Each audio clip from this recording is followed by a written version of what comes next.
Bapak Ibu jemaah yang Allah muliakan, kita akan berjumpa lagi dengan Ramadan.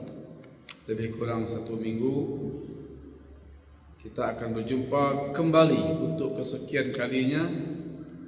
Bagi sebagian kita sudah berkali-kali. Maka jangan sampai ibadah yang sudah berkali-kali membuat kita akhirnya biasa, tidak lagi menjadikan ini istimewa, apalagi kemudian kita justru merasa ini adalah beban, sehingga ia tidak berbuah, sehingga Ramadan itu tidak bermakna.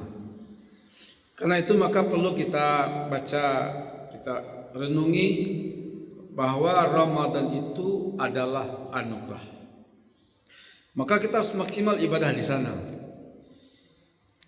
Kalau ibadah maksimal atau berbuah, maka Ramadan itu seperti yang Allah nyatakan dalam surat Al-Baqarah 183 bahwa Ramadan itu jika kita lakukan dengan benar, puasa itu jika kita laksanakan dengan betul, maka faedahnya adalah mukmin akan berubah menjadi muttaqin.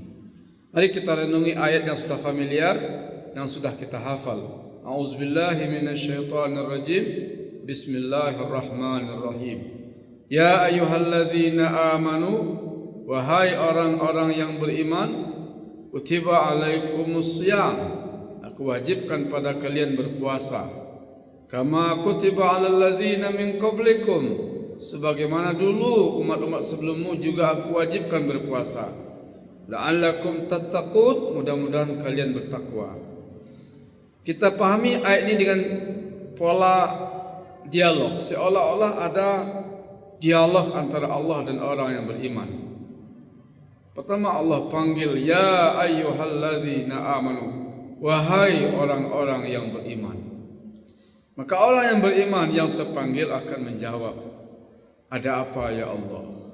Kenapa kami engkau panggil? Ada apa gerangan engkau memanggil kami? Kutiba alaikumussyam, aku perintahkan, aku wajibkan kalian berpuasa. Apakah hanya kami ya Allah yang engkau wajibkan berpuasa? Apakah perintah itu hanya untuk kami ya Allah? Tidak. Kama kutiba alal ladzina min qablikum, umat-umat terdahulu juga aku wajibkan berpuasa. Untuk apa ya Allah kami berpuasa? La'allakum tattaqun, jika kalian berpuasa dan puasa kalian benar, kalian akan menjadi orang yang bertakwa. Berarti mukmin jika benar puasanya berubah menjadi takwa. Mukmin jika sukses puasanya berubah menjadi muttaqin. Dari mana proses bahwa mukmin bisa menjadi muttaqin? Bahwa puasa bisa merubah pribadi mukmin menjadi pribadi baru muttaqin. Pertama, jemaah yang Allah muliakan, mari kita lihat apa yang diajarkan oleh puasa, sehingga kalau pelajaran ini berhasil kita amalkan, berhasil kita laksanakan, ada buahnya. Kalau berhasil, kalau nggak berhasil ya sama saja. Puasa berkali-kali, berulang kali tetap seperti itu. Dan banyak yang seperti ini. Kata siapa? Kata Rasul. Hadis sahih, rubba shaimin, banyak yang berpuasa tapi nggak ada hasilnya, nggak ada buahnya, nggak ngefek. Yang ia dapatkan hanyalah lapar dan haus. Dan kata Nabi, ini banyak. Kalau berhasil kayak apa? Mari kita lihat. Pertama, seharusnya jamaah orang yang berpuasa itu dia akan berhati-hati. Kajian terdahulu kita bahas tentang bab yang halal, memakan yang halal, mengkonsumsi yang halal, mengambil yang benar-benar hak kita, sah dan legal. Bahwa mukmin itu yang penting baginya bukan banyak, bukan kaya. Buat apa banyak dan kaya kalau menyusahkan dunia akhirat? Maka kepentingan mukmin adalah dalam mengambil apapun dia berusaha untuk tidak mengambilnya secara batil dan tidak mengambilnya secara zalim. Nah, kalau puasa berhasil, kenapa seorang mukmin bisa menjadi orang yang berhati-hati? Takwa itu juga maknanya hati-hati dalam mengambil dalam mengkonsumsi, dalam memakan. Kenapa dia hanya mengambil yang baik-baik? Mari kita lihat cara puasa bekerja. Puasa itu adalah menahan makan dan minum, bukan menahan lapar dan haus. Ini penting kita tegaskan. Puasa bukan menahan lapar dan haus. Jika ada yang mengartikan puasa adalah menahan lapar dan haus dan segala yang membatalkan puasa dari terbit fajar sampai terbenam matahari, kalau ini pemahamannya, ini pemahaman yang salah. Efeknya tidak main-main. Kenapa? Kalau dia mengatakan puasa menahan lapar dan haus, maka begitu dia merasa nggak tahan lagi lapar dan haus, dia akan berbuka, dia batalkan. Kenapa? Nggak tahan lapar, nggak tahan haus. Padahal lapar dan haus jangan ditahan. Yang kita tahan apa? Makan dan minum. Jadi puasa itu menahan makan dan minum, sehingga kita rasakan lapar dan haus. Ya, lapar dan haus itu dirasakan. Kalau perlu diresapi dan direnungi, jangan ditahan. Apa efeknya? Kalau kita berpuasa itu memang ingin merasakan lapar dan haus, ketika terasa lapar dan haus, kita tak pernah terpikir untuk berbuka. Kenapa? Ini yang saya ingin cari. Merasakan lapar dan haus karena mematuhi perintah Allah. Semoga lapar haus saya di dunia membuat saya tidak lapar haus lagi selama-lamanya di akhirat. Tidak lapar dan haus selama-lamanya di akhirat itu makna lain dari masuk surga. Jadi kalau terasa lapar, terasa haus, kita tidak mengeluh, justru gembira. Memang ini targetnya. Saya ingin merasakan lapar dan haus. Nah, coba lihat. Terus apa yang kita tahan kalau bukan lapar haus? Yang kita tahan adalah makan dan minum. Nah, orang yang berpuasa, kalau benar puasanya, dia tidak akan mau makan di siang hari. Dia tidak akan mau minum di siang hari, sekalipun di rumahnya. Sekalipun itu miliknya. Sekalipun hanya dia sendirian di kamar. Ada nasi, ada minuman, ada makanan, dia yang masak, dia yang punya. Dibeli dengan gajinya, halal insya Allah. Sendirian di rumahnya. Kalau orang tahu, orang enggak berhak marah. Punya dia kok, di rumah dia sendirian. Tapi orang yang berpuasa tidak mau menyentuh makanan dan minuman walau dia sendirian.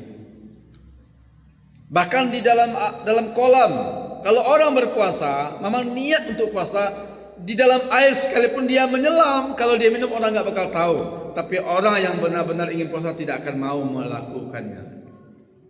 Lalu apa efeknya jika ini bekerja dan menjadi budaya? Kalau dia terbiasa meninggalkan miliknya, halal punyanya, karena Allah, masa orang ini mau mengambil dan memakan milik orang lain? Punyanya saja nggak disentuhnya, halal di rumahnya tidak dimakannya. Masa orang ini kalau benar puasanya, sukses ibadahnya, mau ngambil punya orang lain? Nggak mungkin.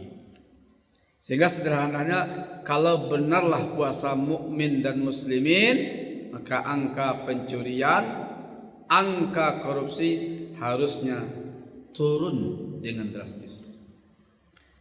Artinya apa? Puasa harusnya membuat seorang mukmin berhati-hati untuk mengambil. Dia hanya pastikan itu halal, itu miliknya, itu legal, itu sah. Karena dia terbiasa meninggalkan yang halal karena Allah, maka mudah baginya meninggalkan yang haram karena Allah. Nah, meninggalkan yang haram, tidak mau mengambil punya orang lain, itulah takwa. Berhati-hati dia, nggak penting baginya banyak. Kalau justru yang banyak itu mendatangkan murka Allah. Yang orang yang bertakwa itu yang penting halal, walaupun sedikit, dan insya Allah berkah. Itu yang pertama.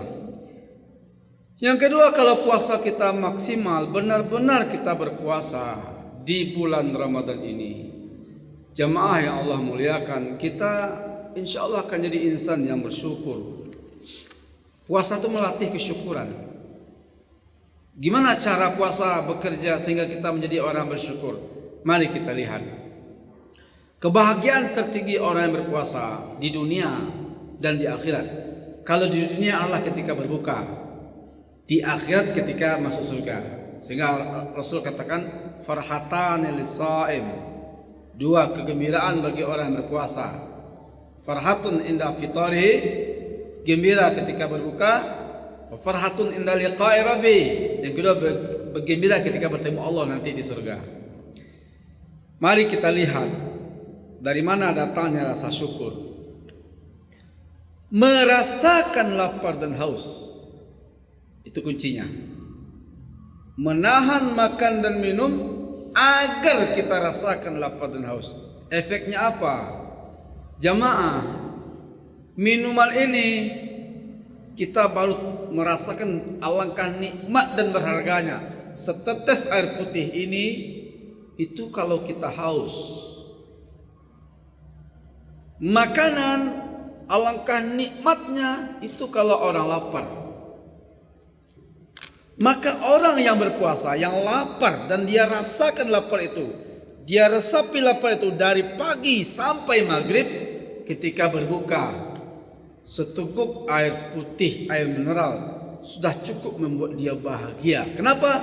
Karena air putih itu memang nikmat ketika haus. Apalagi kalau ditambah dengan yang lain. Makanan itu terasa nikmat kapan? Kalau kita lapar. Kalau perut lapar, dan lapar itu memang kita resapi. Jangankan lauk yang mahal-mahal.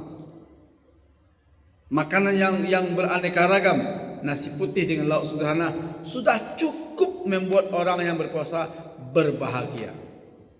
Ketika itu baru muncul alhamdulillah ya Allah atas makanan, atas minuman. Alhamdulillahillazi at'amana wa saqana wa ja'alana muslimin. Ya Allah, syukur atas nikmat minuman, nikmat makanan, dan nikmat Islam. Dia akan bersyukur. Kenapa dia bersyukur? Ternyata air putih sangat nikmat. Kenapa dia rasakan nikmatnya air putih? Karena dia haus. Artinya apa? Orang kalau nggak pernah haus, karena selalu makan, minum, dipuas-puasin. Bahkan ada orang yang hobinya makan. Hobinya makan dan dipamerkan. Kebahagiaan apa yang didapat oleh orang itu? Dia nggak pernah lapar, nggak pernah haus. Orang kalau nggak pernah lapar, nggak pernah haus, orang kalau selalu kenyang, dikasih makan apapun tidak nikmat. Tidak nikmat.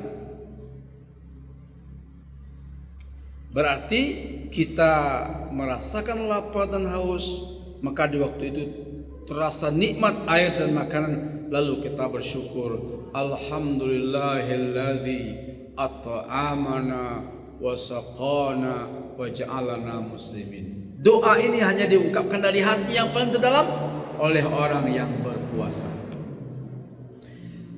Ternyata jamaah, hampir semua nikmat begitu. Bukan cuma nikmat makan dan nikmat minum.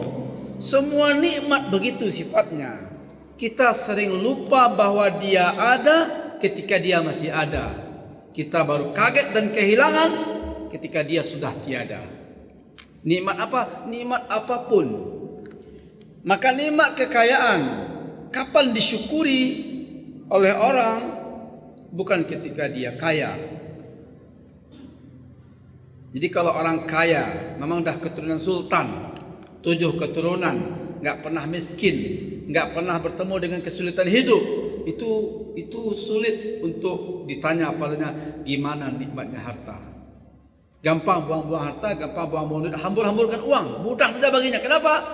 Karena dia tidak pernah mengerti nilai dari kekayaan. Nah, kapan orang baru mensyukuri kekayaan, nikmat harta ini? Biasanya 2. Pertama, kalau dia pernah miskin. Kedua, kalau dia pernah kaya. Pernah miskin artinya sekarang dia udah kaya, tapi dia pernah mengalami masa-masa sulit. Tanyalah orang-orang tua kita. Orang-orang yang sekarang kaya, tanya masa lalunya yang susah, yang sulit, penuh dengan penderitaan, tanya padanya. Pasti dia akan berkata, alhamdulillah Ustaz, sekarang kalau dulu apa yang kena baca, makan susah, hidup susah, kini alhamdulillah. Dia mensyukuri pendapatan dan kekayaannya sekarang, karena dia pernah punya sejarah pahit kemiskinan. Pernah miskin membuat dia mengerti harga kekayaan. Yang kedua, pernah kaya, berarti sekarang dia miskin. Apalagi kalau dia miskin mendadak. Adakah orang miskin mendadak? Oh, banyak. Malam ini dia kaya raya, besok dia miskin papa. Bisa, mudah bagi Allah. Gempa Turki contohnya. Malamnya dia adalah orang kaya. Dia punya apartemen. Bahkan keluarganya masih lengkap. Subuh datang gempa. Lenyap semuanya termasuk keluarganya dan harta-hartanya. Hanya dia yang selamat. Tadi malam dia adalah orang kaya raya dengan keluarga yang banyak, tapi siang ini dia sebatang kara tak punya apa-apa. Nah, biasanya orang kaya atau orang yang pernah kaya, dia akan merasakan nikmat harta sebagai kenangan indah, sayang yang sudah lewat karena sekarang dia sudah miskin. Jabatan juga begitu. Jabatan itu menjadi sesuatu hal yang menjadi traumatis kalau orang dicopot dari jabatannya, apalagi tiba-tiba. Ketika menjabat dia abaikan, setelah dicopot baru dia merasa post-power syndrome. Ada perasaan kehilangan. Kalau nggak hati-hati bisa gila. Anak juga begitu, orang tua juga begitu. Orang tua ketika masih ada sering kita abaikan. Kalau dia masih hidup, tapi manakala dia sudah tiada, kita ingat kita pernah menyia-nyiakannya, kita pernah mengabaikannya, baru menjadi kenangan. Tapi gimana lagi, dia sudah tiada. Ibu sudah tiada, bapak sudah tiada.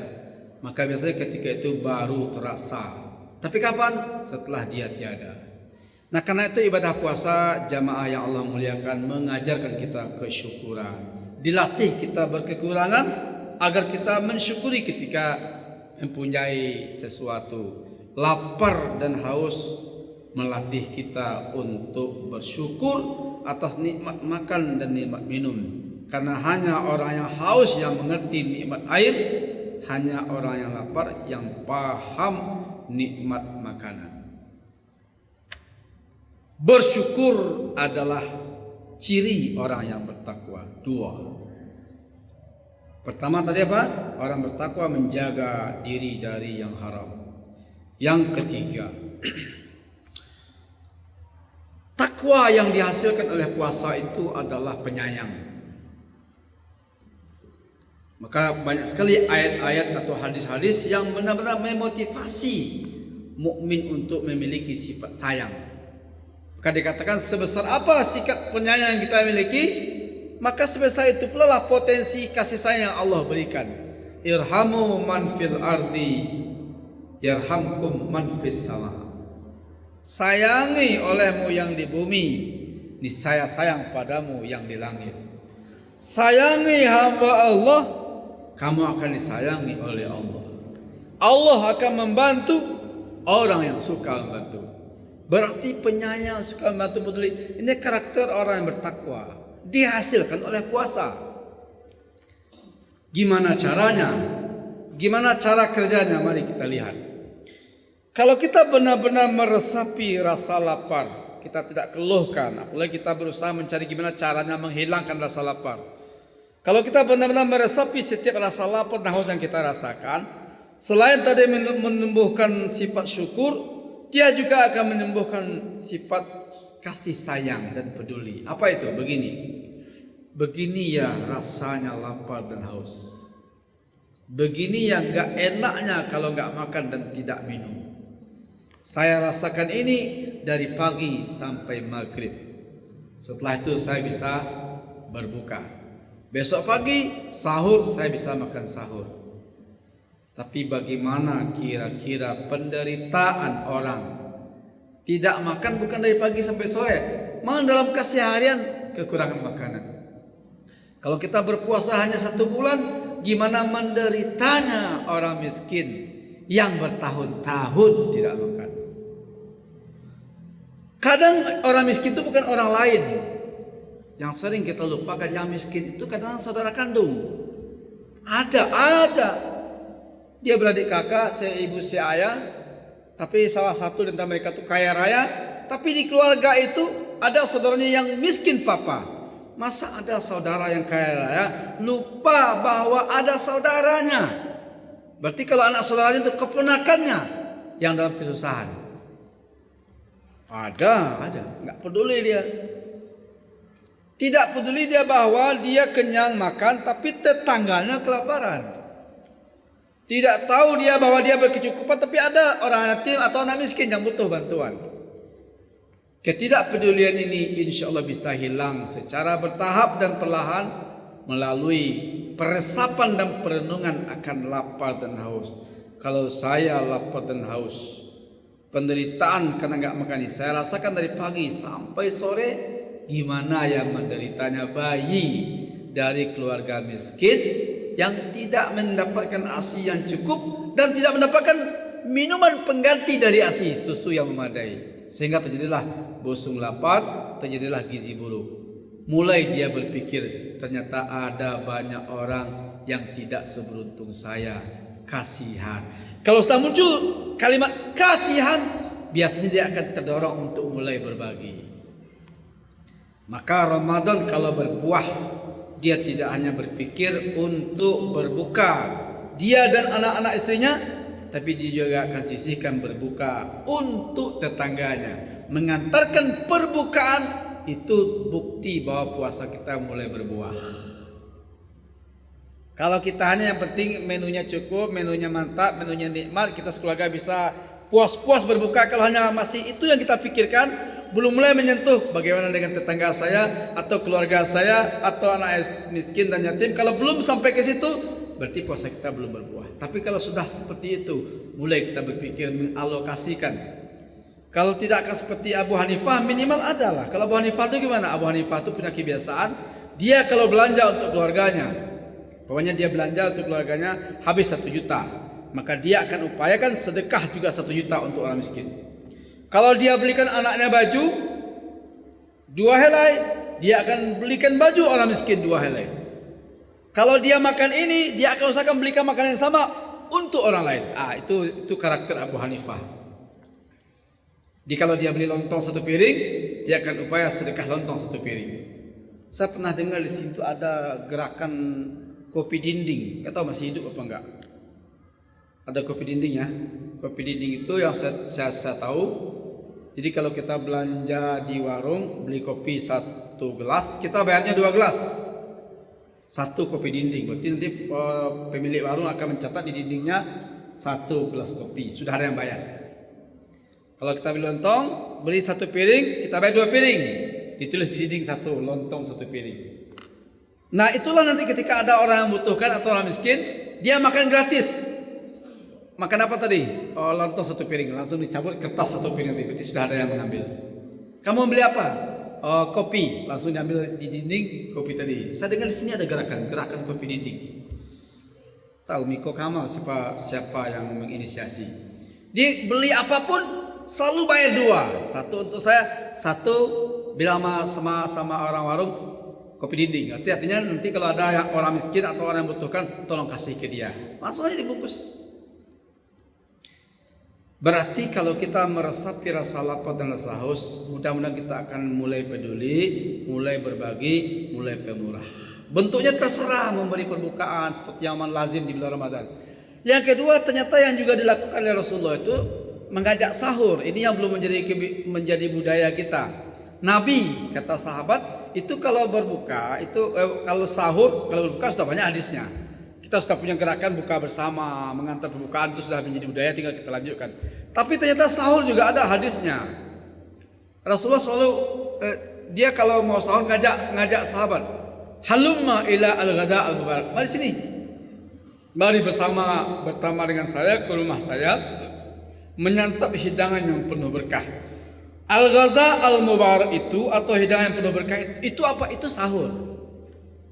Karena memang Nabi katakan tasaharu fa inna fis sahuri barakah. Sahurlah kamu karena di sahur itu ada berkah. Nah, besok mulai berpikir kita sudah mengalokasikan dana untuk sahur. Lihatlah ada enggak tetangga kita yang juga butuh bantuan sahur. Ada enggak keluarga kita, adik kita atau siapa yang memang dia belum punya menu untuk sahur. Kalau kita tahu, mulailah mengantar. Nah, kalau itu sudah ada, berarti sudah tumbuh juga namanya ketakwaan. Karena orang takwa itu peduli, pengasih, penyayang, pengiba, suka memberi dan suka berbagi. 3. Ini kalau puasa berhasil nih, bersyukur, lalu hanya mengambil yang halal, lalu mulai berbagi. Yang keempat, memang orang yang bertakwa itu karakter, di antara karakternya adalah menjaga sholat. Tidak mau melalaikan sholat, apalagi sholat wajib. Dari mana datangnya karakter menjaga sholat itu? Dari sholat tarawih. Di bulan Ramadan itu, Bapak Ibu yang Allah muliakan, ada namanya sholat tarawih. Hukumnya sunat, berarti kalau kita nggak tarawih kita nggak dosa. Tapi kalau kita nggak tarawih kita rugi. Kok rugi, Ustaz? Sekali kita tidak tarawih, seumur hidup tidak bisa diganti. Kalau puasa bisa diganti, ada namanya qada puasa. Tapi kalau tarawih nggak ada qada tarawih. Sesudah Ramadan nggak ada tarawih. Ramadan besok ada tarawih, tapi udah tarawih itu, tarawih bulan itu, bukan lagi tarawih tahun kemarin. Terus gimana ya? Rugilah kita kalau nggak tarawih, walaupun tidak berdosa. Nah, mari kita lihat tarawih itu kita tidak permasalahkannya, mau yang 11 rakaat, mau yang 23 rakaat, dua-duanya ada hadisnya, dua-duanya kuat dalilnya. Yang 11 rakaat itu mau 4-4-3 atau mau 2-2-2-3, itu terserah, nggak usah kita persoalkan lagi. Tapi yang kita lirik adalah melihat begini, tarawih itu adalah sunat, kita sepakat itu sunat. Meninggalkan tarawih tidak berdosa. Tapi lihatlah kaum muslimin berbondong-bondong melakukan salat tarawih. Rakaatnya berapa? 11 rakaat atau 23 rakaat. Ini kalau benar-benar ini berbuah tarawih dia kerjakan 11 rakaat dengan witir atau 23 rakaat dengan witir. Ini kalau benar, kalau berbuah, nggak mungkin orang ini mau meninggalkan subuh. Subuh cuma 2 rakaat dan subuh itu wajib, rukun salat itu rukun Islam.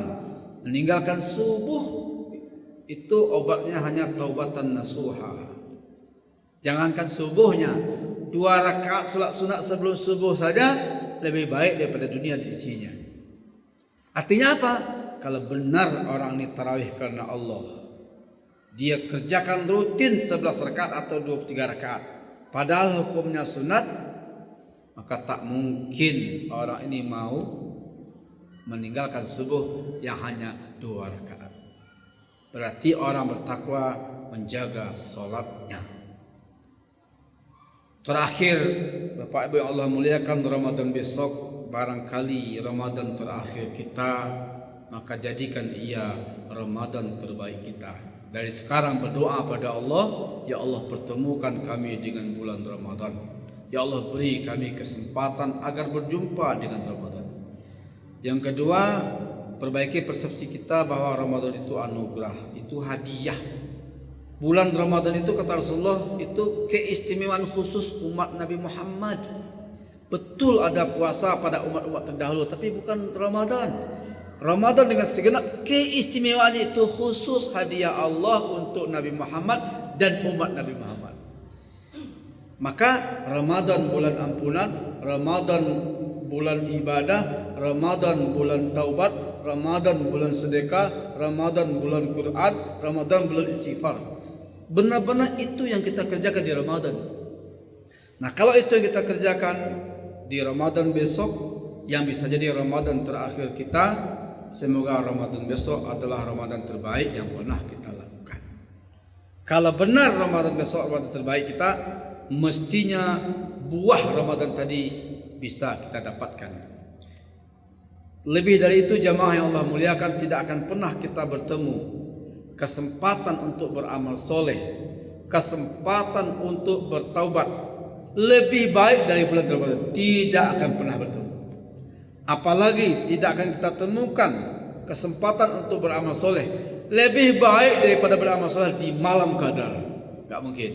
Nah, karena itu semoga kita bertemu di Ramadan besok dan Ramadan besok jangan lagi kita abaikan dan kita sia-siakan, karena bisa jadi Ramadan terbesok, Ramadan atau kesempatan terakhir kita, maka Ramadan besok mesti berbuah takwa, berbuah syurga, berbuah rahmat, berbuah ampunan, berbuah ridho. Maka semua yang kita lakukan mengarah ke situ. Boleh saja sih kita bekerja dan bisnis, tapi ingat jangan dilalaikan dari memperbanyak ibadah. Sambil nunggu warung kan bisa beristighfar. Kalau kita ikuti arahan Nabi, sambil menunggu warung kita perbanyak zikir. Apa zikirnya terserah. Tapi kalau mau, subhanallah walhamdulillah la ilaha illallah wallahu akbar. Itu kalau kita ucapkan, dibangun, ditanam untuk kita satu pohon di surga. Karena itu namanya tanaman surga. Perbanyak sedekah. Yang belum berzakat, pastikan Ramadan ini kita selesaikan hutang-hutang zakat kita. Infak sedekah lanjutkan, memberi makanan lanjutkan, mengundang sahur teruskan, sehingga Ramadan besok memang beda. Ramadan besok berbuah insyaallah, amin ya rabbal alamin. Assalamualaikum warahmatullahi wabarakatuh.